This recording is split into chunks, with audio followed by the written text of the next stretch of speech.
கர்த்தருடைய பரிசுத்த நாமத்திற்கு ஸ்தோத்திரம் உண்டாவதாக.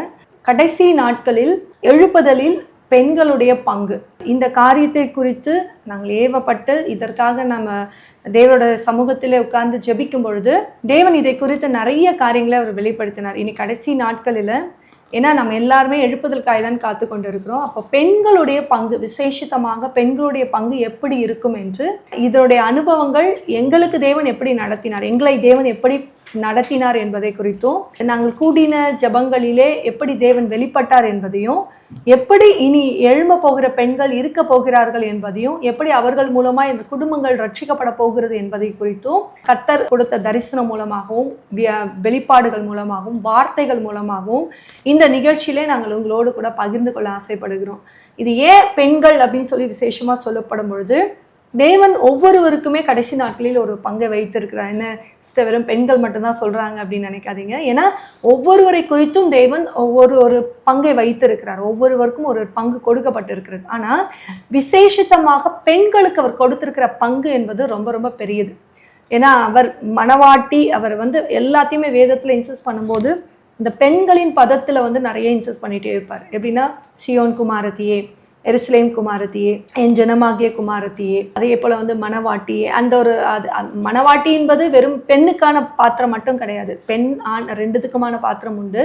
ஆனா அதை வேதத்திலே முக்கியப்படுத்தும் பொழுது அது அந்த பெண்ணின் பதத்துக்குரிய காரியத்திலே வருகிறதே நம்ம அறிவோம். அவர் மணவாளனாய் வரும்பொழுது நம் மணவாட்டிகளை அவர் எதிர்கொண்டு போகிற தன்மை. அப்ப இந்த கடைசி நாட்களினுடைய காரியங்கள் எப்படியா இருக்கும், எப்படிப்பட்ட காரியமா இருக்கும்? கர்த்தர் எங்களோடு கூட பகிர்ந்து கொண்ட எங்களுக்கு வெளிப்படுத்தி, அதாவது எங்களை உருவாக்கின அநேக காரியத்தை உங்களோடு கூட நாங்கள் பகிர்ந்து கொள்ளும் பொழுது, ஒருவேளை நீங்கள் அந்த வழியிலே நடத்தப்பட்டு கொண்டு இருக்கலாம், நீங்கள் அந்த பாதைக்குள்ளே போய்கொண்டு இருக்கலாம். ஆனா இது என்ன பாதை, இது என்னன்னே தெரியலையே, நான் எங்க நிக்கிறேனே தெரியலையேன்னு அநேகருக்கு அது ஒரு கேள்விக்குறியா இருக்கும். இதை எப்படி நான் கேட்பது, யார் இடத்துல கொண்டு போய் கேட்பது என்பது கூட நீங்க கேள்விக்குறியா இருக்கும். ஆனா இதை நீங்க பார்க்க தொடங்கும் பொழுது, இந்த நிகழ்ச்சியில பார்க்க தொடங்கும் பொழுது தேவன் உங்களோடு கூட பேசுவாராக. அப்ப நீங்க எந்த பாதைக்காக தெரிந்து கொள்ளப்பட்டு இருக்கிறீங்க, தேவனை ஏன் உங்களை வேறு பிரித்து வைத்திருக்கிறார், எதற்காக இப்படிப்பட்ட ஒரு வாழ்க்கைக்குள்ள நீங்க அனுமதிக்கப்பட்டு இருக்கிறீங்க என்பதை நீங்க தெளிவாய் அறிந்து கொள்ளும் பொழுது, இன்னும் நீங்கள் மன தைரியம் கொண்டு தேவனோடு இணைக்கப்படவும், அநேகரை தேவனோடு இணைக்கவும் நீங்க ஆயத்தப்பட முடியும். அதற்கு இந்த காரியம், ஏன்னா இந்த காலத்துல இது எழும்ப வேண்டும் என்பது அவருடைய திட்டமா இருக்கிறபடினால, இதற்காக தேவன் எங்களை நடத்தின ஒரு விதத்தையும், எங்களை பயன்படுத்தின ஒரு விதத்தையும், அவர் எப்படி கிரியை செய்தார், அவர் எப்படி வெளிப்பட்டார், அவருடைய அனுபவங்கள், எங்களோடு இருக்கிற அநேக காரியத்தை குறித்து உங்களோடு கூட நாங்கள் பகிர்ந்து கொள்வதில் ஆசைப்படுகிறோம். நான் விசேஷமாக இங்கே ஷாரன் சிஸ்டர் எங்களோட வந்திருக்காங்க.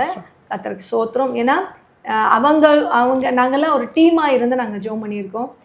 அநேக உபத்திரவங்கள் மத்தியில், பாடுகள் மத்தியில் எப்படி தேவன் நடத்தினார் என்பதை குறித்தும், இந்த கடைசி நாட்களில் தேவனுடைய பங்கு என்ன என்பதை குறித்தும், அவர் வெளிப்படுத்தின ரகசியங்களை குறித்தும் நம்ம ஜெனரலாக பார்த்துட்டே வந்தோம். ஏன்னா கடைசி கால எக்கால சத்தம்ன்ற ஒரு காரியத்தில் ஆரம்பத்தில் ஒரு செஸ்ட் இன்ஸா கொடுத்து தான் அந்த காரியத்தை ஆரம்பிச்சிருப்பாரு.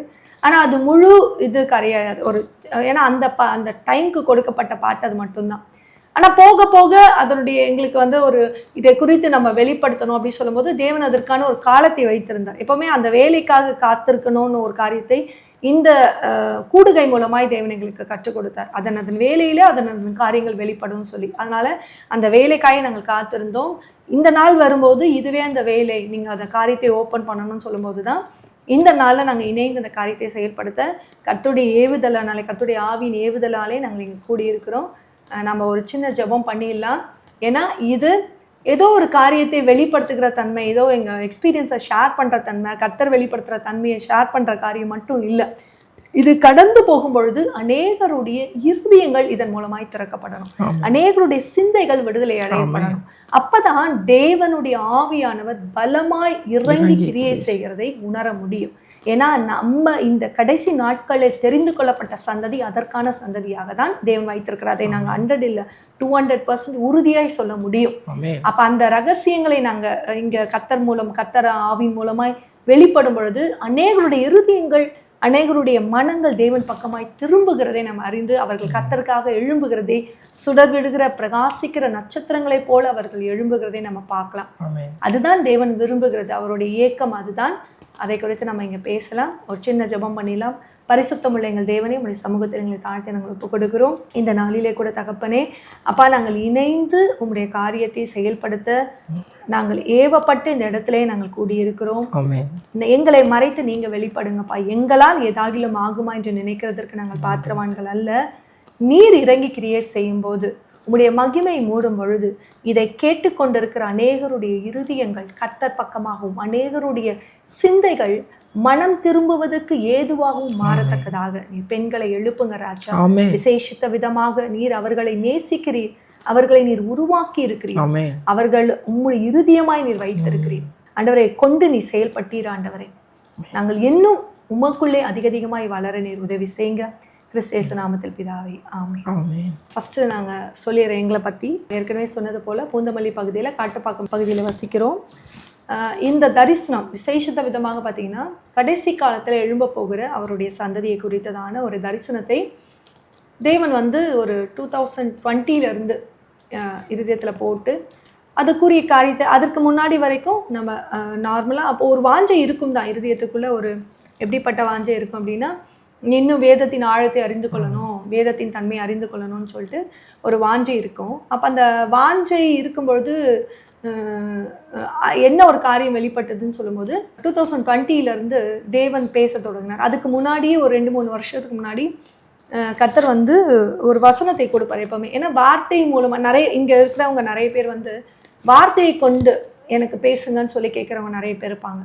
சிலவங்களுக்கு தரிசனம் மூலமாக பேசுவார் தேவன், சிலவங்க சொப்பனம் மூலமாக பேசுவார், சிலவங்க ஊழியக்காரங்க மூலமாக பேசுவார், சிலவங்க யாரையா ஒரு ஊழியக்காரங்களை தேடி எங்களுக்கு என்ன நடக்கும்னு சொல்லி கேட்குறவங்க இருப்பாங்க.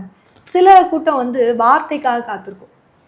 வசனத்தின் மூலமாக நீங்கள் பேசுங்கப்பா எனக்கு, அதாவது எதன் மூலமாய் பேசினாலும், யார் மூலமாய் பேசினாலும், சொப்பனம் மூலமாய் பேசினாலும், அந்த வார்த்தைக்காக காத்திருக்கிற ஒரு கூட்டம் இருக்கும் பார்த்தீங்களா. அந்த வார்த்தையை சொன்னாதான் அவங்களுக்கு அது மன நிறைவாகும். அப்படிப்பட்ட கூட்டம் தான் பார்த்தீங்கன்னா அவருடைய இருதயமாய் தேவன் தெரிந்து கொண்ட கூட்டம். ஏன்னா இந்த டிஃப்ரென்ஸ் நம்ம கண்டிப்பாக தெரியும். ஏன்னா இந்த வசனத்துக்காக காத்திருக்கிற கூட்டம் சீக்கிரம் வெளியே தெரியாது. அந்த கூட்டம் எப்பவுமே மறைந்துதான் இருக்கும், அது தன்னை வெளிப்படுத்தாது. அது எப்பொழுதுமே மறைந்திருந்து சுயமகிமையை தேடாது, சுயமகிமையை தேடாது.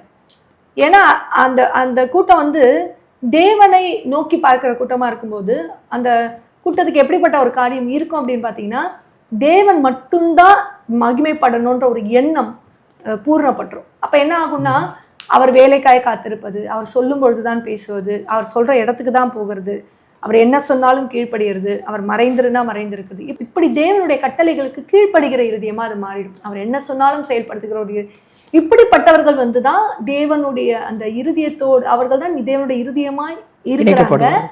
அவங்களுக்குள்ளதான் தேவனுடைய காரியங்கள் கிரியை செய்ய தொடங்குது. அவங்க தான் ஃபர்ஸ்ட் ஸ்டெப்பா இருக்கிறாங்க. இதுல இப்படிதான் தேவன் எங்களை நடத்தினாரு. நடத்தும் போது அந்த ஆரம்ப காலகட்டத்தில் நாங்கள் எப்படி இணைக்கப்பட்டோம் அப்படின்னு பார்த்தீங்கன்னா, அதுக்கு முன்னாடி எப்படிப்பட்ட ஒரு அனுபவம் கொடுத்தார் அப்படின்னு பார்த்தீங்கன்னா, இஸ்ரேல் தேசத்துக்கு கடந்து போகிற ஒரு அனுபவத்தை கொடுத்தார். அந்த தேசத்துக்கு கடந்து போக தொடங்கும் பொழுது நாங்கள் யூதர்களுக்காக ஜெபிக்கணும் அப்படின்ற ஒரு காரியத்துக்காக ஏவப்பட்டு தான் அந்த காரியத்துக்குள்ளே போனோம். போகும்பொழுது அப்போது ஒரு வாஞ்சை இருதயத்துக்குள்ளே இருந்து கொண்டே இருந்தது. என்ன அப்படின்னா, தேவன் ஒரு வார்த்தையை கொடுத்தார். நீ காத்திரு, திட நம்பிக்கை உள்ளவளாய் நீ காத்திரு, நான் உனக்கு ஏற்ற நேரத்தில் என் காரியத்தை வெளிப்படுத்துவேன்னு சொல்லி, கர்த்தருக்கே காத்திரு அப்படின்னு சொல்லிட்டு அந்த வார்த்தையை எப்போவுமே கொடுத்துட்டே இருப்பார். இன்னொரு வசனம் என்ன கொடுப்பாரு அப்படின்னு பார்த்தீங்கன்னா, அதாவது அந்த புறா, அந்த சிறகுள்ள காரி, என் பிரியமே ரூபவதி, நீ பூரண அழகுள்ளவள், அந்த பூரண ரூபவதி, இந்த காரியத்தை, இந்த 2 வார்த்தை மட்டும் அடிக்கடி எனக்கு எப்ப உன்னத பாட்டின் காரியம், உன்னத பாட்டு 4, இந்த 2 வசனம் மட்டும் அடிக்கடி எனக்கு எங்க போனாலுமே இந்த வார்த்தை எனக்கு கனெக்ட் ஆகிட்டே இருக்கும். அப்போ நான் என்ன நினச்சிப்பேன்னா, ஓகே, இன்னும் நம்ம தேவ சமூகத்தில் காத்திருக்கணும், இன்னும் நம்ம ஜெபிக்கணும் போல இருக்குது, இன்னும் நம்ம ஆயத்தப்படணும் போல இருக்குது அப்படின்னு சொல்லிட்டு அப்படி ஒரு நினைவு எனக்கு இருக்கும்.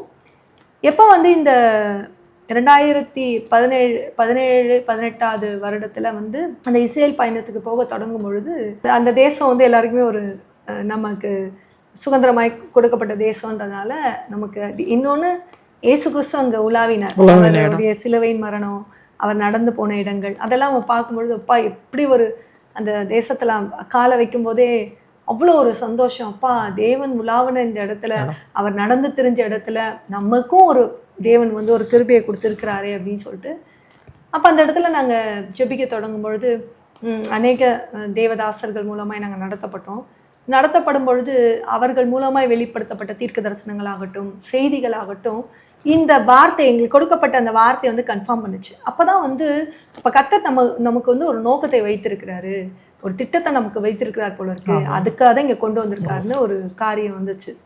அப்போ வந்து அவங்க சொன்னாங்க, நீங்கள் இதில் தேவனால் யாரெல்லாம் தெரிந்து கொள்ளப்படுறீங்க தொடர்ந்து நீங்கள் கண்டினியூவாக தேவன் எங்களுக்கு கொண்டு வந்துட்டே இருப்பான்ட்டு.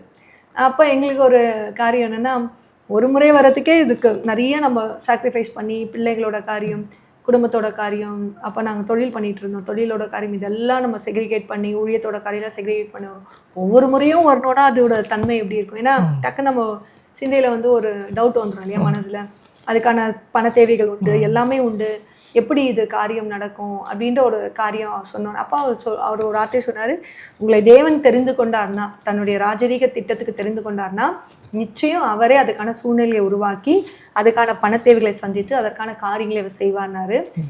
அப்போ அதை நாங்கள் விசுவாசிச்ச கர்த்தாவே, நாங்கள் வருவது ஒருவேளை எங்கள் மேலே உங்களுடைய ராஜரீக திட்டம் இருந்தால் நீங்கள் அதை செயல்படுத்துங்கப்பா நாங்கள் ஒப்பு கொடுத்தோம்.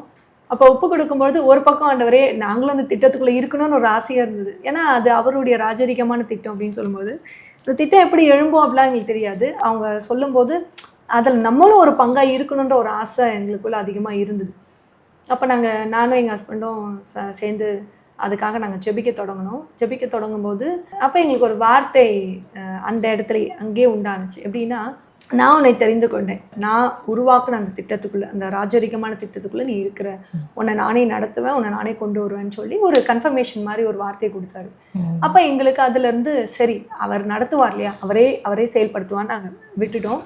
அதுக்கப்புறம் பார்த்தீங்கன்னா கிட்டத்தட்ட கர்த்தரோட கிருபையின்படி ஒரு 7 முறை அதில் வந்து போகிறதுக்கான ஒரு வாய்ப்பை தேவன் கட்டளையிட்டார். அது கர்த்தருடைய நாமத்திற்கே மகிமை உண்டாவதாக. ஒவ்வொரு முறை போகும்பொழுதும் ஒரு வித்தியாசத்தை அவர் உண்டு பண்ணார்.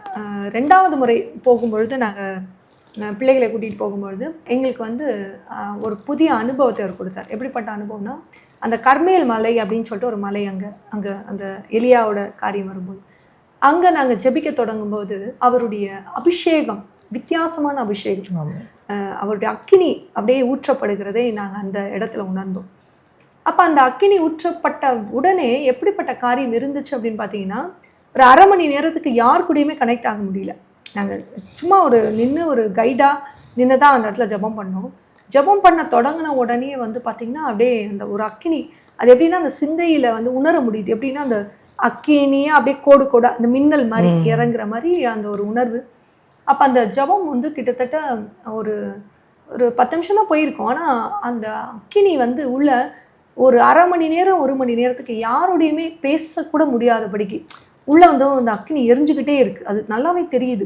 கொஞ்சம் நேரம் பொறுத்த பிறகு தான் நம்ம மற்றவங்களோட நார்மலாகவே போய் கனெக்ட் ஆக முடிஞ்சுது. அப்போ அதை ஏன் அவர் கொடுத்தாரு அப்படி தெரியாது. ஆனால் அதுக்கப்புறம் எப்போ ஜெபித்தாலுமே அந்த அக்கினியை உணர்கிற ஒரு தன்மை, நான் மட்டும் இல்லை கூட இருக்கிறவங்க எல்லாருமே அந்த உணர்கிற தன்மைக்குள்ளே வந்தாங்க.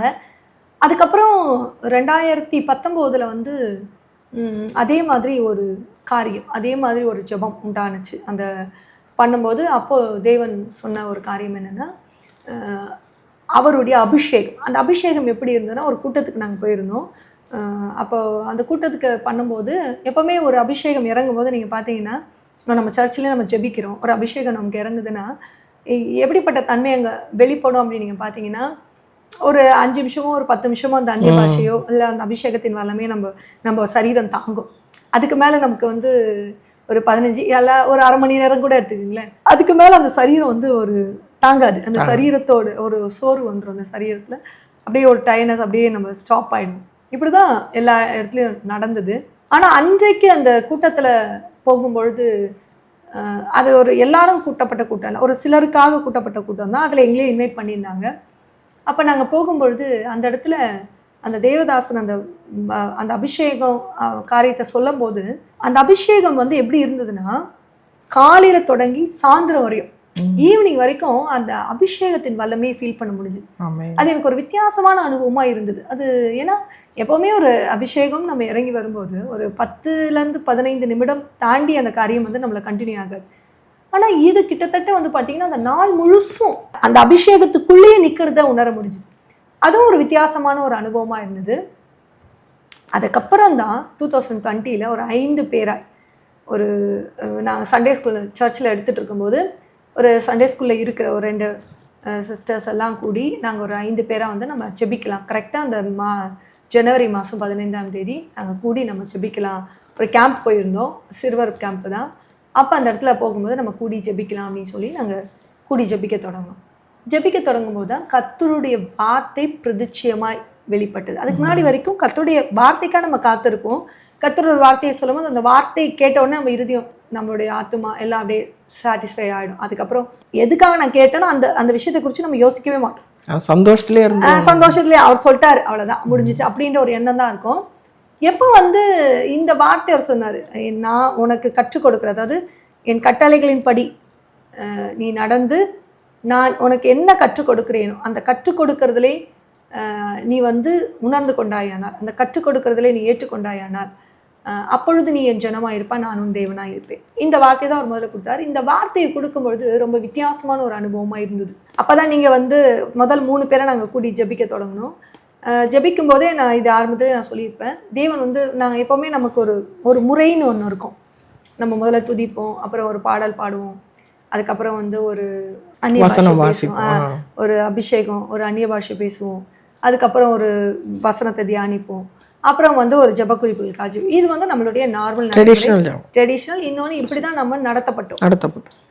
அப்போது இந்த இடத்துல வந்து எங்களுக்கு வந்து இதை தான் நான் ஆரம்பிக்கணும்னு நினைக்கும் போது, அப்போ அவங்க கூட இந்த சிஸ்டர்ஸ்லாம் சொன்னாங்க, எப்படிம்மா நம்ம ஜெப குறிப்புக்காக ஜெபிச்சிடலாமா?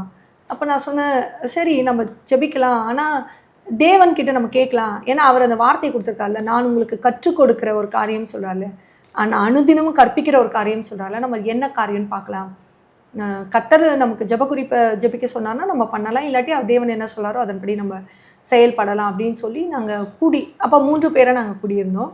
அப்போ 3 பேரை நாங்கள் ஜெபிக்க தொடங்கும் பொழுது எங்களுக்கு தேவன் வந்து முதல்ல இருதயத்தில் ஒரு வார்த்தை, அவர் வந்து இருதயத்தின் மூலமாக தான் பேச தொடங்க, அந்த உணர்வின் மூலமாக தான் வெளிப்பட்டாங்க. அப்போ இருதயத்தில் சொன்னார், நீங்கள் தொடர்ந்து நீ ட்ரெடிஷ்னலாக எப்படி ஜெபிக்கிறியோ அப்படி பண்ணக்கூடாது, நீ அதை ஸ்டாப் பண்ணு, நான் உனக்கு கட்டளையிடுற பிரகாரம், நான் உனக்கு கற்பிக்கிற பிரகாரம் தான் நீ செய்யணும். அப்போ எங்களுக்கு தேவன் சொன்னார். அப்போ என்ன பண்ணோம், முதல்ல நல்லா துதி. அப்போ நாங்கள் துதித்தோம். அதுக்கப்புறம் ஒரு ஆராதனை, அதாவது அவர் நாமத்தை உயர்த்துகிற அந்த காரியத்தை அதை பாடணும். அதுக்கப்புறம் வந்து அந்நிய பாஷைக்குள்ளே கொண்டு போனார். அதுக்கப்புறம் வசனத்தை வசனம் வழியாக அவர் பேச தொடங்கினார். அந்த வசனத்தின் அனுபவம் எப்படி இருந்ததுன்னா இதுவரை இல்லாத ஒரு அனுபவமாக இருந்தது. ஏன்னா அந்த வார்த்தை எப்படின்னா அந்த வார்த்தை மூலமாக ஒரு கிரியை செய்கிறதை உணர்ந்து கொள்ள முடியுது. அது ரொம்ப நீங்கள் எப்போவுமே நம்ம எப்போ வந்து தேவனுடைய வார்த்தையை தேடுவோம்னா, நான்லாம் எப்போ ஆரம்பத்தில் தேடுவேன்னா எனக்கு ஏதாவது ஒரு தேவை, ஒரு சூழ்நிலை வரும்போது, ஆண்டவரே நீங்கள் சொல்லுங்கள், ஆண்டவரே நீங்கள் சொல்லுங்கள் அப்படின்னு தான் வார்த்தையை தேடுவோம். மீறி வந்து நம்ம மற்ற காரியத்தில் தேடுவோம்னா தேட மாட்டோம். ஏன்னா மற்றதெல்லாம் நம்ம ஆஸ்விஷுவல் நமக்கு தெரியும். ஆனால் இந்த நடப்பிப்பு எப்படி இருந்துச்சுன்னா, அவர் சொல்கிறத மட்டும்தான் செய்கிற ஒரு நடப்பிப்பு இருந்துச்சு. அதை தாண்டி வந்து அந்த நடப்பிப்பே எங்களுக்கு நடத்தப்படலை. அப்போ அந்த அந்த அந்த அந்த வசனம் கிரியை செய்யும்போது அவர் அந்த வசனத்தின் வழியாய், உணர்வின் வழியாய் பேசுகிறதை நாங்கள் அறிந்து கொண்டோம். அறிந்து கொள்ளும்போது எங்களுக்கு அந்த அனுபவங்கள் வந்து எப்படி இருந்ததுன்னா ரொம்ப வித்தியாசமான ஒரு அனுபவமாக இருந்தது. சிலருக்கு இதில் வைக்கும்போது சிலருக்கு இது என்ன காரியனே கூட தெரியல. ஆனால் இல்லை, இதில் நம்ம நிற்கணும், இதை தேவனே நடத்துகிறாரு, இதை நிற்கணும் அப்படின்ற ஒரு எண்ணம் மட்டும் எங்களுக்கு, ஒரு வாஞ்சையும் ஆசையும் மட்டும் அதிகமாச்சு. அப்போ நாங்கள் வந்து மூவராய் நாங்கள் நிற்கும் போது முப்பரி நூல் அறுபடாது அப்படின்ற ஒரு வார்த்தையை கொடுத்து, அதுக்கு ஒரு காரியத்தை கொடுத்து எங்களை நடத்தினார். கிட்டத்தட்ட ஒரு 40 நாள் அப்போ நாங்கள் அவர் சமூகத்தில் உட்காரணும், ஒரு வேளை ஃபாஸ்டிங் போட்டு உட்காரணும், நம்ம கூடி ஜெபிக்கணும்னு வரும்போது எங்களுக்கு நம்ம ஒரு குடும்ப தலைவியாக இருக்கும்போது நமக்கு வந்து நேரம் அப்படின்னும் போது நைட்டு தான் கிடைக்கும். ஏன்னா அதில் ஒர்க் பண்ணுற ஆட்கள் இருந்தாங்க, ஆஃபீஸ் போகிற ஆட்கள் இருந்தாங்க, தொழில் செய்கிறவங்கள இருந்தபடினால நாங்கள் என்ன பண்ணோன்னா, எல்லா வேலையும் காலையில் எல்லா காரியத்தையும் நாங்கள் முடிச்சுட்டு நைட்டு 10 to 11 நம்ம கூடி ஜெபிக்கலான்னு சொல்லி தான் ஆரம்பித்தோம். அப்போ நாங்கள் கூடி ஜெபிக்கும்போது எங்களுக்கு வந்து எல்லாருமே நாங்க 3 பேர் தான் கூடி ஜெபிச்சோம். அந்த டீமே 3 பேர்ல தான் தொடங்கப்பட்டது இல்லையா சிஸ்டர்? ஆமா முதல்ல 3 பேர்ல தான் தொடங்கப்பட்டது. அப்ப நாங்க கூடி ஜெபிச்சோம். ஜெபிக்கும் போது எப்படி அதோட கண்டினியூஷன் இருக்கும்னா அதுக்காக நாங்க ரொம்ப வாஞ்சை எங்களுக்குள்ள அதிகமாச்சு. ஏன்னா அது ஒரு நார்மலான ப்ரேயரா போகாம கர்த்தர் இடைப்படுறதை உணர்ந்து கொள்ள முடிஞ்சது அந்த 1 ஹவர்ல. எப்படின்னா கரெக்டாக அந்த 1 ஹவர்னா அந்த 1 ஹவர் தான் நடக்குதும்.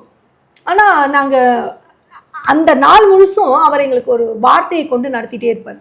அந்த வார்த்தை எப்படி ஆகும்னா, ஒரு சிஸ்டர் ஒரு வார்த்தையை ஆரம்பிச்சு ஒரு வசனம், இந்த வசனம் எனக்கு இன்னைக்கு போடப்பட்டதுமா, இந்த காரியத்துக்குள்ள தேவன் நடத்தினார்னா அதோட அடுத்த கண்டினியூஷனாக எனக்கு போடுவார், என்னோட அடுத்த கண்டினியூஷன் அவங்களுக்கு போடுவார். அப்போ அது வந்து இணைக்கப்படுது, அவங்களுக்கான பார்ட்டா அது இணைக்கப்படும் போது அதுல கடைசி கன்க்ளூஷன் அவருக்கு சொல்லுவார். அவர் ஒரு பர்சனா அதுக்குள்ள இருந்து ஒருங்கிணைத்து அவர் ஒரு கன்க்ளூஷன் சொல்லுவார். அப்ப இது எப்படி நிற்கப்பட்டதுன்னா, ஒருத்தருக்கே இம்பார்ட்டன்ஸ் கொடுக்காம அவங்க 3 பேருக்கும் தன் காரியத்துல உள்ள காரியத்தை நாங்க சொல்லப்படும் பொழுது, அவர் காரியத்தை அவங்கவுங்க நின்னாங்க. அதை நாங்க சொல்லப்படும் பொழுது ஃபைனலா தேவன் அதில் ஒரு கன்க்ளூட் பண்ணும்போது அந்த அனுபவம் ரொம்ப வித்தியாசமா இருந்தது. அப்போ எங்களுக்கு அந்த அனுபவம் எதை கற்றுக் கொடுத்ததுன்னா, எப்பேற்பட்ட சூழ்நிலையா இருந்தாலும் இந்த காரியத்துக்குள்ள நம்ம நிக்கணும், இப்படி ஒரு மன வைராகியத்தை கொடுக்க தொடங்குச்சு. ஏன்னா எப்பவுமே தேவனால் நடத்தப்பட்ட ஒரு காரியம்னா கண்டிப்பா அதற்கான எதிர்ப்பு அதிகமா வரும். எங்க குடும்பங்கள்ல வந்துச்சு, பிள்ளைகள் மூலமா, ஹஸ்பண்ட் மூலமா. ஏன்னா வந்து அந்த 10 to 11 சொல்லும் பொழுது அவங்க வர டைம், அவங்க வேலையை விட்டு வர டைம்னா அவங்களுக்கு நம்ம வந்து சாப்பாடு போடுறது, மற்ற காரியம், அவங்களோட கூட பேசுறது, இந்த காரியம் இருக்கும் இல்லையா, தூங்குறது, அவங்க போய் படுக்கிற டைம்னா இந்த டைம்ல நாங்கள் வந்து எல்லாத்தையும் ரெடி பண்ணிட்டு தான் வருவோம். இருந்தாலும் அந்த இடத்துல சில நாளைக்கு நாங்கள் ஜெபிக்கிறோம் போது 2-3 நாள் அவங்க அக்செப்ட் பண்ணிக்கிட்டாங்க, சரி அவங்க ப்ரே பண்ணாங்க, நம்ம டிஸ்டர்ப் பண்ணக்கூடாதுன்னு. ஆனால் இது தேவன் செயல்பட என்ன ஆகும்னா எதிர்ப்பு எழும்ப தொடங்குச்சு. நீங்கள் என்ன இந்த டைம்ல இது பண்றீங்க? சில நேரங்கள் அந்த ஜெபம் வந்து 12 மணி வரைக்கும் கூட தாண்டும். நீங்கள் என்ன பண்ணிட்டு இருக்கிறீங்க இந்த டைம்லனா, நீங்கள் காலையில் எழுந்து எப்படி மற்ற காரியத்தை செயல்படுத்த முடியும்? இது மாதிரி ஒரு ஈவினிங் 6ல இருந்து மார்னிங் 6 வரைக்கும் கூட நம்ம ஜெபிச்சிருக்கோம். ஆமாம், அது நம்ம வர அனுபவம். இப்போ நான் முதல்ல அந்த 3 பேரோட அனுபவம் மட்டும் நான் சொல்கிறேன். அப்போ அந்த நைட்டு தான் நம்ம பண்ணோம். அப்போ நம்ம பண்ண தொடங்கும் பொழுது, அப்போ இந்த காரியங்கள்லாம் வர தொடங்கும் போது எங்களுக்கு வந்து சரி, அவங்கள காரியத்தை நம்ம பார்க்கணுமே, இதை குறைச்சிக்க விரும்பலை. எப்பேற்பட்ட காரியமா இருந்தாலும் இதுதான் முக்கியம். ஏன்னா நீங்க சொல்லும் போது ஜெனரலா வீடுகளை சொல்லல, அவங்களோட தேவைகளை நம்ம சந்திக்கணும், அவங்களுக்கு டிஸ்டர்பன்ஸ் வராதபடி நம்ம பண்ணிக்கணும், நம்ம பிரேயர்ஸை மாத்திக்கணும்னு சொல்லிட்டு சில நேரங்களை விட்டு கொடுக்குறது. ஆனா இதுல எப்ப தேவன் பேச தொடங்கிட்டாரோ அப்ப என்ன ஒரு வைராகியம் வந்துச்சுன்னா, யாருக்காகவும் இந்த பிரேயரை விட்டு கொடுக்குறோம். இது வைராகியம். தேவனே நீங்க மாற்றுங்க, நாங்க இதுல எங்களை நிக்க வச்சிருக்கிறீங்க. ஏன்னா அந்த வைராகியத்தை உண்டு பண்ணார். அப்படிப்பட்ட வைராகியம் சொல்லும்போது ஒரு வசனம் ஞாபகம் வந்து சிஸ்டர் சொல்றாருல, கர்த்தரின் வைராகியம் இதை செய்யும். எப்படி செய்யுது பாத்தீங்களா அது? ஏன்னா அதுக்கு முன்னாடி வரைக்கும் அப்படிப்பட்ட வைராகியம் உள்ளவங்களான்னு கேட்டா நாங்களாம் யாரும் அப்படி இல்லை. நான் அந்த மாதிரி வைராகியமானால எல்லாரும் எப்படி சொல்றாங்க அதுக்கேத்த மாதிரி வளைஞ்சு போறாதான். அப்படியே வைராகியமா நின்று கர்த்தருக்காக செய்யற ஆட்கள்லாம் இல்லை. ஆனா எப்போ இந்த அபிஷேகம் போடப்பட்டதோ அது இன்னர் பார்ட்டில் கிரியேட் செய்த உணர முடிஞ்சுது. வெறும் அவுட்டர் பார்ட்டாக அந்த அபிஷேகத்தை பெற்றுக்கொண்டு அதை கடந்து போகிறவங்களா இல்லை, இன்னர் பார்ட்டுக்குள்ள அதை செய்யும்போது நமக்குள்ள அந்த மன வைராகியம் உண்டாகுது தெரியுது. எந்த ஒரு காரியத்துக்காகவும் இந்த காரியத்தை நம்ம விடக்கூடாதுன்ற ஒரு வைராகியம் வரும்போது தேவன் அந்த சூழ்நிலையில் அப்படியே மாற்றி போட்டார். அப்போ தேவன் எங்களுக்கு அனுதினமும் அவர் பேசுகிற காரியம் கேட்கும். எப்படின்னா வசனத்தின் மூலமாய் மட்டும் இல்லை, நாங்கள் ஜெபிக்கும் போது அவர் ஒருவர் மூலமாக எழும்பி பேசுவார். இருதயத்தின் மூலமாக நிறைய பேசியிருக்கிறார். அப்போ அவர் இருதயத்தின் வழியாக அவர் பேசும்போது அவர் சொல்லுவார், நான் இதை உங்களுக்கு வந்து ஒரு டெஸ்டிங்காக நான் வச்சேன், இந்த காரியத்தை நீ இதில் வந்து ஜெயிக்கிறியா, இதை நீ மேற்கொள்றியான்னு பார்க்கறதுக்கு இதில் ஒரு டெஸ்டிங் வச்சேன். ஆனால் நீ இதை வந்து ஜெயிச்ச, இந்த காரியத்தை நீ வந்து இதில் நீ வந்து அடுத்த ஸ்டெப்புக்குள்ளே வந்த, அதனால் இனி இந்த உபத்திரவத்தை நான் உனக்கு வைக்க மாட்டேன். அப்போ எங்களுக்கு நிறைய எதோட கனெக்ட் ஆகும் சொல்லும்போது, இதை குறித்து பரலோகம் களி கூறுகிறது, இதை குறித்து பரலோகம் சந்தோஷப்படுகிறது, இப்படி சொல்லும்போது அந்த வார்த்தையில எங்களுக்கு ரொம்ப சந்தோஷமா இருக்கும். அப்போ ஆத்மால ஒரு களி கூறுதல் உண்டாகும். அது எப்படிப்பட்ட ஒரு சந்தோஷத்தை உண்டாச்சுன்னா, பரலோகம் களி கூறுற அளவுக்கு நம்ம அப்படி ஒரு பெரிய காரியத்தை செஞ்சில்ல. ஆனா தேவன் விரும்புகிற ஒரு காரியத்தையும் தேவன் கட்டளையிடுகிற ஒரு காரியத்தையும் ஒரு செய்யும் பொழுது அந்த பரலோகத்துல எப்படி ஒரு களி கூறுதல் உண்டாகுது, ஒரு சந்தோஷம் உண்டாகுதே. அடிக்கடி எங்களுக்கு வந்து தேவன் பேசும்போது கண்டிப்பா ஒரு சோதனை, ஒரு டெஸ்டிங் வச்சுதான் அடுத்த லெவலில் கொண்டு போவார். ஆரம்பத்துல அது வந்து டெஸ்டிங் வந்து எங்களுக்கு வந்து ஒரு எப்படி இருந்ததுன்னா ஒரு பயமா இருந்தது, கஷ்டமா இருந்தது. ஆனா எப்போ இந்த வைராகியம் வர தொடங்க தொடங்க தொடங்க என்ன ஆயிடுச்சுன்னா, இதுதான் இது சோதனை, இதை வந்து இது ஒன்றும் இல்லை ஆண்டவரே, இந்த சோதனையை நீ ஜெயிக்க நீர் கிருபை செய்வீங்கன்னு சொல்லும் போதே அந்த காரியம் மாற்றப்படுகிறதை உணர்ந்து கொள்ள முடிஞ்சது. அப்போ அந்த வைராகியம் எப்படி இருந்துச்சுன்னா, இல்லை என் தேவனுக்காக இன்னும் என்ன காரியத்தையும் நம்ம செய்யறதுக்கு இது ஆகணும், அவர் நமக்கு இப்படி ஒரு பெரிய ஸ்லாக்கியத்தை கொடு. ஏன்னா இன்னைக்கு நிறைய பேர் சொல்றாங்க, கர்த்தர் என்கிட்ட பேசினாரு, கர்த்தரோட காரியத்தை நாங்க செய்யறோம் அப்படின்லாம். ஆனா உண்மையாலுமே நான் ஒரு காரியத்தை நான் சொல்றேன், கர்த்தர் உங்ககிட்ட பேச தொடங்கிட்டாருன்னா, கர்த்தருடைய அந்த சத்தத்தை நீங்க கேட்க தொடங்கிட்டீங்கன்னு வைங்களேன், உங்களுக்கு அதை தாண்டின ஒரு சந்தோஷம் வேற எதுவுமே இல்லை, கிடையாது. இன்னொரு கர்த்தருடைய சத்தம் உங்களை பலப்படுத்தும். அவர் சத்தம் வரும்போது எதற்காகவும் இந்த காரியத்தை நம்ம விடக்கூடாது. எந்த காரியம் வந்தாலும் நமக்கு அவர்களை விடுறோமோ இல்லையோ, நமக்கு அவர்களை அதுக்காக நம்ம எதிர்த்து நின்று அவங்களுக்கு சண்டை போடுற காரியம், நமக்காக அவரே யுத்தம் பண்றாரு. ஆமென். அதை நாங்க இந்த ஜெபத்துக்கு நாம அமைதியா இருக்கும்போது அவர் சண்டை போடுவார். ஆமா ஆமா, நாம அமைதியா இருக்கும்போது அவர் யுத்தம் பண்ண. அவர் யாரோட யுத்தம் பண்றார்? நீங்க அந்த யுத்தம் கூட பாத்தீங்கன்னா கத்தி வச்சுட்டு யுத்தம் பண்ணல, சிந்தையில யுத்தம் பண்றாரு, எண்ணங்களோடு யுத்தம் பண்றாரு. அந்த தர்க்கிக்கிற காரியமே நீங்க பாருங்களேன், வேதம் தெளிவாய் சொல்லுது, கிறிஸ்துவின் சிந்தை அதுதான் நமக்கு போராயுதம்.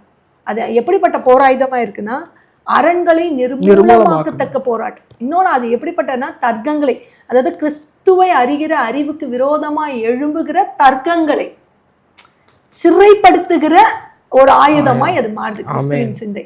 அப்ப இந்த யுத்தம் எங்க நடக்குதுன்னா நம்ம சிந்தையில நடக்குது. அப்ப இந்த காரியத்தை குறித்து இது ஒரு கொஞ்சம் ரொம்ப எப்படி இருக்கும்னா கொஞ்சம் டெப்தா போற மாதிரி இருந்தது. எங்களுக்கு ரொம்ப பிடிச்சிருந்தது. ஏன்னா சிஸ்டர் நீங்க சொல்ற காரியம்லாம் ஃபர்ஸ்ட் டைம் கேட்கறவங்க புரிஞ்சுக்கிறதே கஷ்டமா இருக்கும்ல. ஆமா, இது ஏன் இந்த அனுபவத்தை நம்ம சொல்றோம்னா, இது பெண்களுக்கு தேவ விசேஷமா கொடுக்குற அனுபவமா இருக்கும் நான் சொல்லுவேன். ஏன்னா பெண்கள் வந்து ரொம்ப ஆழமானவங்க. நீங்க பாத்தீங்கன்னா உலகமே சொல்லும், யார் மனசை கூட அறிஞ்சிக்கலாம், ஆனா பெண் மனசை அறிஞ்சிக்க முடியாது. ஏன்னா இது ஒரு ஆழம் அப்படின்ற ஒரு தன்மைக்குள்ள போறதுனால, அதனால வந்து தேவன் நமக்கு அப்படி ஒரு விசேஷத்தை வச்சிருக்கிறார். நான் அதனால தான் சொன்னேன், பெண்களாய் தேவன் யாரையெல்லாம் பெண்களா தேவன் உருவாக்கி இருக்கிறாரோ, பெண்ணா நீங்க இருக்கிறீங்களோ, நீங்க உண்மையாலுமே பாக்கியவதிகள், தேவனால் ஆசீர்வதிக்கப்பட்ட ஜனங்கள். நம்ம யோசிக்கலாம், நம்மளை நமக்கு வந்து ஒரு இன்ஃபினிட்டி காம்ப்ளெக்ஸ் எப்பவுமே என்ன வரும்னா, நம்மளை யாருமே நேசிக்கலையே, நம்ம கணவர் நேசிக்கலையே, நம்ம பிள்ளைகள் நேசிக்கலையே, நம்ம தாய் தகப்பன், ஏன்னா நம்ம யாரோடுமே வேறுன்றவங்க கிடையாது. நீங்க நல்லா கவனிச்சு பார்த்தீங்கன்னா, ஒரு பெண்ணானவள் எங்கேயுமே நிலையானவள் கிடையாது. அந்த பெண் ஆரம்பிக்க தொடங்குற வாழ்க்கையிலேருந்து பாருங்களேன், அந்த தாய் தகப்பனார்கிட்ட ஒரு காலத்துலேருந்து பிரிக்கப்படுறான். ஒரு குடும்பத்துக்குள்ளே வைக்கப்படும் பொழுது அந்த குடும்பத்துக்குள்ளேயும் அவளை வந்து முழுசா வேறுன்ற காரியம் இருக்காது. ஏன்னா அவள் அந்த இடத்துல தன்னுடைய மாமியார் மாமனார் அவர்களை அனுசரித்து போகிறவங்களா, அவங்களுடைய பங்கு பூமியில என்னவோ அதை செயல்படுத்துகிறாங்க. ஆமா, அதே போல பிள்ளைகள் இடத்துலயும் வந்து பூர்ணமா அவ வேணும்ன்ற முடியாது. எல்லாருக்கும் அவ தேவைப்படுகிறவளா இருக்கிறாள் தவிர அவளுக்காக யாரும் இருக்கிறவங்களா இருக்க மாட்டாங்க. இது வந்து அமைப்பே வந்து பாத்தீங்கன்னா தேவன் அப்படிதான் அமைத்து வச்சிருக்காரு. ஏன்னா அந்த சாபத்தின் வெளிப்பாடு, அதாவது தேவன் வெளிப்படுத்தினாரு. அதாவது ஏவாளோட தன்மை இல்லையா, அந்த சாபம், உன் ஆசை உன் புருஷனை பற்றி இருக்கும். எப்பொழுது அந்த சாபம் வெளிப்பட்டதோ அதுல இருந்து அவள் வந்து அவளோட இறுதியத்துக்குள்ள அந்த ஏக்கம் இருந்துகிட்டு, எப்பவுமே பெண்கள் கிட்ட என்னன்னா உண்மையான அன்புக்காக அவங்க எதுவுமே ஏங்குற ஒரு காரியம் ஆரம்பத்துல இருந்து இருக்கும். இப்போ அது வந்து சத்ரு வந்து நிறைய அவங்களே விரோதமாய் எழுப்பி அந்த மாயான வலைக்குள்ள கொண்டு போய் அவங்களே ரொம்ப வேற மாதிரி கிரியை செய்யற காரியம் காலத்துக்குள்ளதான் நம்ம நிற்கிறோம். ஆனா அந்த ஆரம்ப காலகட்டத்துல இருந்து சொல்றேன், அந்த அன்புக்காக அவங்க ஏங்குற அந்த அன்பு ஏன் அந்த ஏங்குறாங்க, ஏன்னா அந்த அன்பின் தன்மை அவங்க யார்கிட்ட பார்த்துட்டாங்கன்னா கிறிஸ்துவ கிட்ட பார்த்துட்டாங்க அந்த ஆரம்பத்துல. அப்ப அந்த காரியம் பிரிக்கப்படும் பொழுது என்ன ஆயிடுதுன்னா, அவர்கள் மறுபடியும் அதற்காக ஏங்குகிற ஒரு பேச்சராக தான் அவங்க இருக்கிறாங்க பூமியில. அப்ப தேவன் வந்து அவங்கள வந்து, ஏன்னா நீங்க இயேசு கிறிஸ்து இந்த பூமியில உலாவும் போது கூட அவரோட அநேக பெண்கள் தான் ஊழியம் செஞ்சாங்க. அவர்களுக்கு செலவழிக்கிற காரியமாகட்டும், அவங்களுக்கு செயல்படுற விசுவாசிக்கிற காரியமாகட்டும், அவரை நம்புகிற காரியமாகட்டும், வாஞ்சையோடு அவரை தேடுகிற காரியமாகட்டும், அவர் வெளிப்படுத்தின அத்தனை ரகசியங்களும் பல்லவத்தின் ரகசியங்களையுமே யார் ரிசீவ் பண்ணனா பெண்கள் தான். பெண்கள் தான். ஆனா வந்து அவரோடு 12 சீஷர்கள் நீங்க சொல்லும் போது ஒரு காரியம், அந்த சமாரிய ஸ்ரீ கூட அவர் வெளிப்படுகிற காரியம் பாருங்க, சீஷர்கள் வர்றதுக்கு முன்னாடியே பேசி முடிச்சிடுறாரு. அதை வந்து அவ அறிஞ்சு கொள்றா, உடனே அதை உணர்ந்து கொண்டு போய் அந்த அடுத்த நிமிஷமே அதை வந்து வெளிப்படுத்துறா. ஆனா சீஷர்கள் கூட தான் இருக்கிறாங்க. தேவன் இவர் பரத்துல இருந்து வந்தவன் தெரிஞ்சிருந்தாலுமே அவங்க என்ன ஆகலைன்னா அந்த காரியத்துக்குள்ள வரல. மரியாள் கூட வந்து பாத்தீங்கன்னா அவ உயிர் தெழும்போது முதல்ல அவ தான் போய் நிக்கிறா. அப்போ அவன் நிற்கும் பொழுது அதுக்கப்புறம் தான் பேதுரு அவங்க கிட்ட சொல்லும் போது வராங்க. அப்போ வந்து அந்த பங்கு, அதாவது அந்த இன்டிமேஷன் காடோட பெண்களுக்கு அதிகமா இருக்கும். ஃபெலோஷிப், அந்த இன்டிமேஷன் வந்து உணர்ந்து கொள்கிற காரியம், இன்டிமசி வந்து தேவன் பெண்கள் கொடுத்த ஒரு கிருபை. அதனால அது பாத்தீங்கன்னா 1-to-1 ரிலேஷன்ஷிப்னு கூட சொல்லலாம் சிஸ்டர். ஆமா, அது அப்பேற்பட்ட ஒரு ஐக்கியம். அந்த ஐக்கியத்தின் தன்மைக்குள்ள நம்ம இருக்கிறோம். இந்த முதல் பகுதியில வந்து சில அனுபவங்களை குறித்து நான் பேசினேன். நான் மட்டும் தான் பேசினேன். சிஸ்டர் வந்து அடுத்த காரியத்துக்குள்ள அவங்க எப்படி உள்ள வந்தாங்க, அவங்க உள்ள வரும்போது அவங்களுக்கான அனுபவங்கள் எப்படி இருந்தது, நாங்கள் இணைந்து செயல்படும் பொழுது எப்படி இந்த காரியத்துக்குள்ள அடுத்தடுத்த படிநிலைக்குள்ள நாங்கள் போகணும்னு சொல்லி இன்னும் அடுத்த காரியத்தை குறித்து நம்ம பேசலாம். இந்த அனுபவங்கள் எதற்கு இப்போ சொல்லப்படுது அப்படின்னா, தேவன் எங்களெல்லாம் இப்படி நடத்தினாருன்னு சொல்லி கொடுறதுக்கு இல்லை. ஏன்னா எங்களை வெளிப்படுத்துகிற காரியமே இதில் கிடையாது. ஏன்னா இதில் உள்ள வரும்போதே ஒரு காரியத்தை அவர் தெளிவாக சொல்லிட்டார். உன்னை மகிமைப்படுத்துறதுக்கான காரியமே இல்லை. நாங்கள் எப்போவுமே ஒரு நேம சொல்லும் போது கூட நாங்கள் ரொம்ப யோசிப்போம், இல்லை சொல்லக்கூடாது, அவருடைய நாமம் மட்டும்தான். ஏன்னா அப்படிதான் இவங்களை நடத்திட்டு வந்தார் அவர். இப்போ ஏன் நடத்துறாரு? ஆமா, இது வரைக்கும் அப்படிதான் நடத்துறாரு. ஏன் அதை தேவன் சொல்ல வைக்கிறார் அப்படின்னா, இனி அவர் வெளிப்படும் பொழுது அவருக்கான மனவாட்டிகள் எழுமணும் தேசத்துல, அவருக்கான, ஏன்னா அவர்கள் பெண்கள் வந்து எழுமணும். ஏன்னா பெண்களுக்கு அப்படிப்பட்ட ஒரு காரியத்தை கர்த்தர் கொடுத்திருக்கிறார், அந்த வாஞ்சை. அவர்கள் எழும்ப தொடங்கும் பொழுது அந்த குடும்பம் எழும்பும், அந்த குடும்பத்தில் அந்த வெளிச்சம் உண்டாகும். அந்த குடும்பம் வெளிச்சம் உண்டாகும் போது அந்த குடும்பம் அப்படியே அந்த வெளிச்சத்தின் பாதையில பரவி கொண்டே போகும். அதனால அதுக்காக தான் தேவன் இந்த காலத்துல நம்மளை அவர் தெரிந்து கொண்டிருக்கிறார். நீங்கள் இதை கவனித்து கொண்டிருக்கிற பெண்களாயிருந்தால் உங்களுக்கான வார்த்தை இது. நீங்கள் பாக்கியவதிகள், கர்த்தர் உங்களை தெரிந்து கொண்டிருக்கிறார். நீங்கள் அவரால் ஆசீர்வதிக்கப்பட்ட ஜனம். உங்களை கொண்டு உங்கள் தேசத்தில் முதல்ல உங்கள் வீட்டில், உங்களுக்குள்ள உங்கள் வீட்டில் உங்களை சுற்றி இருக்கிற இடத்துல ஒரு பெரிய அற்புதத்தையும் ஒரு வெளிச்சத்தையும் உண்டு பண்ண தேவன் போதுமானவராக இருக்கிறார். நம்ம ஒரு நிமிஷம் ஜெபிப்போம். பரிசுத்தம் உள்ள தேவனே, அப்போ அந்த கடைசி நாட்களில் எழுப்புதலில் பெண்களுடைய பங்காய் நீர் ஆண்டவரே இந்த பகுதியை நீர் இணைத்திருக்கிறீர். இந்த பகுதியிலே நீர் வெளிப்படுங்க. எழும்ப போகிற பெண்கள் தெபோராக்களாய், சாராளாய், ரெபேக்காளாய் எழும்பத்தக்கதாக கடைசி நாட்களிலே கிறிஸ்துவின் மனவாட்டியாய் அப்பா 1000 மடங்கு கோடா கொடியாய் பெருகுவாய் என்ற வார்த்தையின்படி உங்களுடைய மனவாட்டிகள் இந்த தேசத்திலே கோடா கொடியாய் பெருகட்டும்.